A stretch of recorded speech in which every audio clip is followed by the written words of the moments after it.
बद्रीनाथ जी की एक अंतरंग बात बताऊं। हर व्यक्ति को वर्ष में एक बार बद्रीनाथ जरूर जाना चाहिए। वर्ष में नहीं जा सकते 2 वर्ष में जाना चाहिए, 2 वर्ष में नहीं तो 3 वर्ष। मतलब हमारा कहने का मतलब अवसर मिले तो जाना चाहिए। क्यों? सतयुग त्रेता द्वापर में आप कथा सुनते हैं कि किसी भी व्यक्ति को बिना तपस्या के कोई फल नहीं मिलता, लेकिन कलयुग में व्यक्ति कोई तपस्या करता ही नहीं है।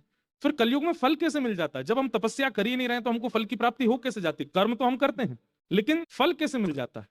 इसलिए ऐसा बताया जाता है कि कलयुग में प्रत्येक मानव के नाम से संकल्प लेकर के बद्रीनाथ भगवान तपस्या कर रहे हैं। वो तपस्या करते हैं, फल हमको मिल जाता है कर्म का। नहीं तो प्राचीन काल में तो कर्म के बाद तपस्या फिर फल प्राप्त होता है, या फिर कर्म से अगर फल मिल भी गया तो उसकी पूर्ति के लिए तपस्या करने जाना पड़ता है। लेकिन कलयुग में तब का कोई विधान नहीं है। क्यों? क्योंकि ठाकुर जी तपस्या कर रहे हैं। इसलिए कोई हमारे नाम से तपस्या कर रहा है और स्वयं ठाकुर जी तपस्या कर रहे हैं, और वो भी ऐसे नहीं सहजता में, लड़ झगड़ के तपस्या में बैठे हैं ठाकुर जी वहां पे। पहले केदारनाथ भगवान यहीं विराजते थे जहां बद्रीनाथ भगवान विराज रहे हैं। इसको केदार खंड कहा जाता है, और ये 6 महीने के लिए देवताओं का भ्रमण स्थल है। यहाँ देवता भ्रमण करने आते हैं।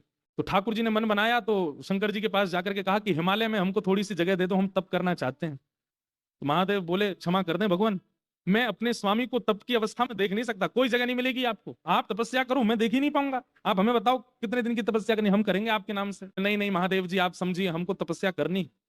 महादेव बोले बिल्कुल एक टूक जमीन नहीं मिलेगी पूरे हिमालय पर, आप तप नहीं करोगे, आपको क्या जरूरत है तपस्या की, आप परब्रह्म परमात्मा। भगवान बोले राजी राजी मानेंगे नहीं। तो फिर दूसरी लीला की, तो ठाकुर जी एक छोटे से बालक बन गए, और वहीं बद्रीनाथ भगवान के नीचे तप्त कुंड है।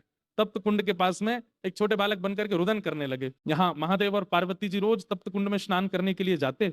जैसे ही आप स्नान करने के लिए गए तो महादेव ने देखा एक नन्हा सा बालक रो रहा है। पार्वती जी, अरे कोई देवता अपना बालक छोड़ गया है, देखो कितना सुंदर बालक, कितने सुंदर इसका मुखमंडल, कितने सुंदर हस्तकमल। महादेव बोले देवी हमको कोई माया लग रही है, इसको छूना नहीं। पार्वती जी बोली आपको तो सब जगह माया लगती है, अरे छोटा सा बालक, इतनी सर्दी है बाहर, माइनस में टेम्परेचर, बर्फ गिरती है बद्रीनाथ में। तो बोले इसको हम लेके जाए, और लेकर के गई, और जहां बद्रीनाथ भगवान अभी विराजमान है, यहाँ महादेव विराजते थे, यहीं पर ले जाकर के उस बालक को पढ़ा दिया। और खेलने के लिए थोड़ी देर बालक जब तक स्नान करें तब तक खेलता रहे।